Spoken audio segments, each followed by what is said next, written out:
UFOs have captivated the public interest for decades, but they've always been dismissed, including by me, as the province of wackos. But that is changing thanks to some remarkable videotape and first-hand accounts from very sober people who are trained to identify aircraft. And that would include this video. It shows two Navy pilots encountering something bizarre off the east coast of the United States. Watch this. Echo 6-1, Tango, Roger, Roger. Oh, got it! Woohoo! Roger, there's troubleshooting. Are you box moving target? No, I took an auto track. Oh, okay. Oh my gosh, dude. Wow, look at that.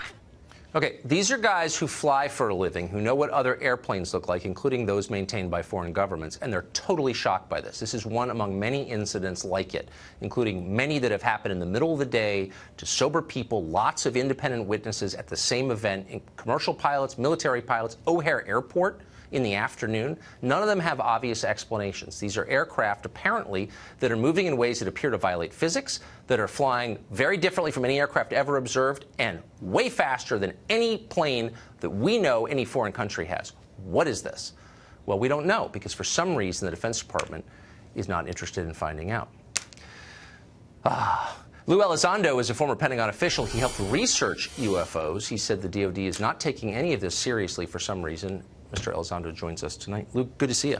Thank you for having me. So did I overstate that? Is there a growing corpus of evidence, not drunk people on a lonely rural road at 3 in the morning, but sober military pilots saying something that we can't explain is happening? That is correct. You're talking about individuals who have very high security clearances. They are trained observers. We've actually paid them and put them through schools to be trained and very keen observers to scrutinize what they're seeing. These are individuals who we trust to fly weapons platforms, sometimes with live munitions, over U.S. cities and to fight and win wars on our behalf. And they're reporting to us that they're seeing something that they can't explain, and it's also being backed up by the video evidence and the radar data and other witnesses. But these must just be weather balloons, right? Well, the weather balloons that are expressing technologies that are far beyond our current understanding of aerodynamics, things that are maneuvering in ways that no aircraft that we are currently aware of has that capability to. Flight performance characteristics that are well beyond the threshold of what we would consider, I think, normal or routine for aircraft. So they have no flight surfaces, no wings or anything approaching a wing, and there's also no obvious propulsion. So infrared doesn't pick up any jet trail or rocket exhaust coming out of these things. Right, or a plume. You know, there's many ways to have propulsion. You can do it with a jet engine, for example, right, a propeller, or a rocket engine. In this particular case, you have objects that are doing things, maneuvering in ways without any obvious sign of propulsion, and defying the natural effects of Earth's gravitational At what speeds? pull. Some are very, very, very fast. Faster than our aircraft or non-aircraft? Absolutely, hypersonic speeds, and by the way, without any obvious signs or signatures involved. So when an object's moving through the atmosphere, you would expect it to have certain signatures associated with that particular aircraft, whether it's a missile, drone, rocket.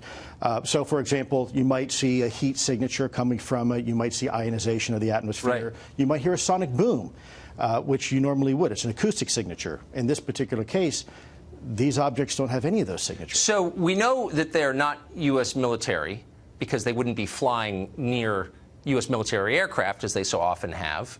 And it seems like we would know if foreign countries had that technology. Look, I have no idea what it is. The bottom line is this is a potential threat, a grave one to our country.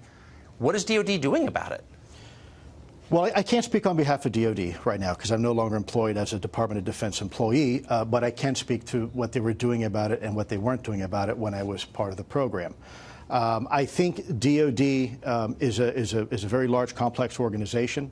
I think it's very good at what it normally does, but in this particular case, we had a very ill-defined problem set. And so when you're going to the boss and you say, look, boss, we have something here, we don't know what it is, we sure don't know how it works, and by the way, there's nothing we can do about it. That is a very difficult conversation to have in an organization that is, its sole mission is national security, It's right? just, I think it's terrifying. I mean, this seems potentially like one of the biggest stories of my lifetime, and I don't care if it's about UFOs or whatever you call it. Something that we don't understand is getting very close to our military aircraft, and the government isn't responding adequately. And I hope you keep sounding the alarm on this. Yeah, I think, if I may, just very quickly. We've got 10 seconds. Okay. You go to the metro, you see a sign, see something, say something, and we get an attaboy for reporting it. In this particular case, these pilots who are seeing something and is backed up by other data, it's nothing. It's terrifying. That's the essence of dysfunction. Lou, thank you for that. I hope Yes, you'll sir. come back.